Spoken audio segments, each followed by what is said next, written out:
안녕하세요. 소아청소년과 전문의 임고은입니다. 오늘은 ADHD에 동반되는 증상에 대한 치료에 대해서 한번 말씀을 드리려고 해요. 앞선 2시간은 ADHD 약물 치료, 이제 큰 2가지 종류에 대해서 말씀을 드렸는데 이제는 그 이외의 증상들에 대해서 어떻게 치료를 하는지 말씀을 드리겠습니다. ADHD 같은 경우는 틱이랑 같이 잘 와요. 생기는 기전이 비슷하기 때문에 동반이 잘 되는데 보통은 ADHD 자체도 틱이랑 같이 잘 오지만 ADHD 약을 먹다 보면은 기존에 갖고 있던 틱 증상이 심해지는 경우가 있습니다. 그런 경우에 저희가 보통은 운동틱만 가지고는 약물 치료를 잘 하지 않습니다. 운동틱은 사실 일과성 틱장애, 예전에 제가 앞서 다른 클립에서 틱에 대해서 말씀드린 적이 있는데, 운동틱은 다른 아이들, ADHD가 없는 아이들도 대부분 일과성으로 잠깐씩 오는 경우들이 많아서 학교에서 별로 증상이 튀지 않아요. 그래서 놀림감이 된다든지 이런 경우가 드물고요. 수업 시간에 이제 운동틱을 한다고 해서 다른 친구들에게 방해가 되는 것들이 아니기 때문에 저희가 어지간하면은 운동틱 같은 경우에는 치료를 권하지 않습니다. 하지만 음성틱이 있는 경우, 음성틱이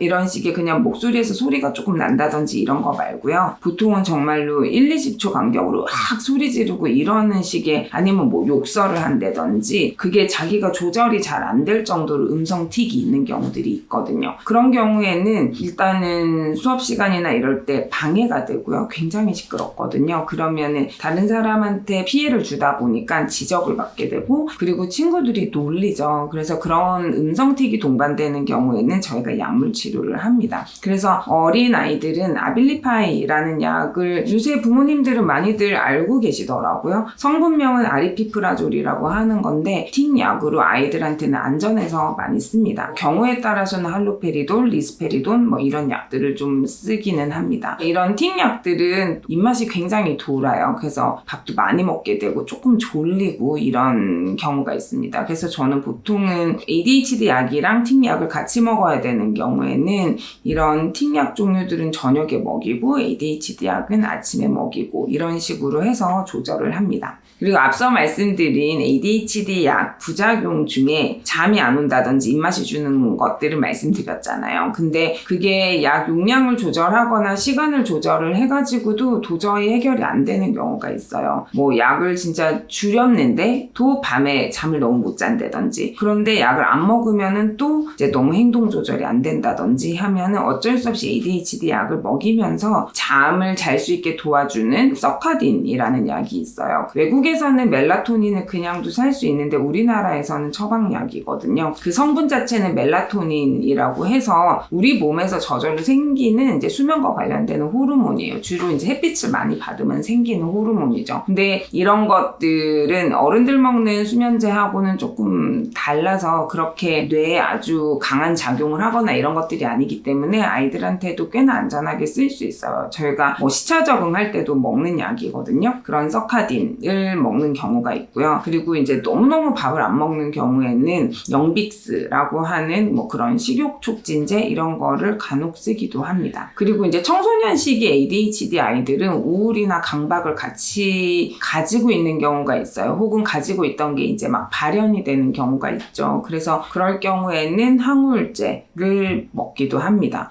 상품명으로는 프로작 이런 게 대표적인데 그 SSRI라고 해서 세로토닌 재흡수 억제제 이런 약들이 있거든요. 그런 것들을 추가로 먹이기도 합니다. 그래서 이런 식의 약물 치료 말고 이제 또 그 이외에는 어린아이들 ADHD 같은 경우에는 특히 우리나라 나이로 6살, 7살, 그 다음 초등 저학년 때는 친구들하고 트러블이 많아요. 자기가 괴롭히려고 한 거는 아닌데 뭔가 궁금하고 호기심 많고 근데 충동성을 조절이 잘 안 돼서 친구들하고 이제 건드리다 보면은 트러블이 잘 생기죠. 그래서 보통은 싸움이나 이런 일도 많이 생기고 아이 자체도 억울한 일들이 많이 생기죠. 그런 경우에 학교나 유치원의 규칙을 지키는 것도 어렵고 조절력이 좀 어렵고 이렇다 보니까 애들이 아이들이 굉장히 억울함이 많아요. ADHD 아이들이. 자기의 상황을 적절하게 잘 설명하기는 어려운데 또 계속 나쁜 피드백을 받게 되다 보니까 아이들이 정서는 조금 억울한 것들이 많이 쌓이고, 그러다 보면 또 사소한 자극이나 사소한 갈등에 또 빵 폭발하게 되고 이런 경우들이 있거든요. 그래서 저희가 보통은 ADHD 아이들은 놀이치료 중에서 이제 인지행동 치료라는 거를 많이 합니다. 그런 것들이 놀이를 할 때에도 정확한 룰을 지키고, 룰을 지키지 못했을 때 잠깐 스탑하고 이거에 대해서 이야기를 나누고 감정을 나누고 또 다시 진행하고 이런 식으로 하면서 문제 해결력을 이제 좀 키워주는 거죠. 그래서 자기조절력 이런 것들이 약으로 해결이 안 되는 부분들이 있거든요. 그런 거를 실제로 아주 훈련받은 성인과 선생님과 사회 적응 훈련을 하는 거죠. 그래서 그런 식의 놀이치료를 하다 보면은 이제 자연스럽게 어떤 규칙이나 다른 사람의 마음, 말 이런 것들을 받아들이는 훈련을 하게 됩니다. 훈련도 하고 그런 과정에서 느끼는 자기 감정을 표현하는 것도 배우고, 자기가 표현을 했을 때 충분히 수용받는 경험도 하고, 그런 놀이치료, 인지행동치료 이런 것들이 도움이 됩니다. 그리고 실제로 이제 초등학교서부터는 ADHD 아이들이 가장 문제가 학습의 어려움을 많이 겪죠. 그래서 어릴 때부터도 뭐 말이 꼭 느리지 않았던 아이들도 정확하게 말하고 정확하게 듣고 정확하게 읽고 정확하게 쓰기 이런 것들이 잘 안 돼서 실제로 ADHD 아이들이 언어장애나 난독증을 같이 갖고 있는 경우가 많거든요. 그런 경우에는 아이들의 학습 수준에 따라서 이제 언어치료나 학습치료를 하게 됩니다. 그리고 이제 청소년기 ADHD 아이들은 앞서 말씀드린 대로 우울감 같은 것들이 있고, 이미 어렸을 때 대인관계 문제라든지 부모님하고의 갈등이라든지 이런 것들 때문에 해결이 잘 안 된 정서가 있으면 그게 어떤 성격적인 문제로 슬슬 고착이 되기 시작해요. 그래서 그런 경우에는 말로 충분히 풀어보는 그런 심리치료를 저희가 보통은 병행을 하기도 합니다. 마지막으로 중요한 거는 이제 부모님 상담이죠. 사실 ADHD 아이를 키우는 부모님은 부모님이 가지고 계신 상처가 많거든요. 어쩔 수 없이 아이들 때문에 본인이 소위 말해서 이제 부끄러웠던 경험들 혹은 곤란했던 경험들 이런 것들이 어려워요. 내 문제면 내가 어떻게든 해결을 할 텐데 아이 문제 때문에 내가 해결하지 못하면서 항상 안 좋은 피드백에 시달리시고, 그러다 보면 내 아이를 정말 사랑하는데도 어쩔 수 없이 단도리를 하느라고 아이하고 또 관계가 나빠지고 이런 것들이 악순환을 겪게 되면서 아이를 어떻게 해야 될지 모르겠다 하시는 부분도 있지만 이미 부모님도 상처를 많이 받으시거든요. 그리고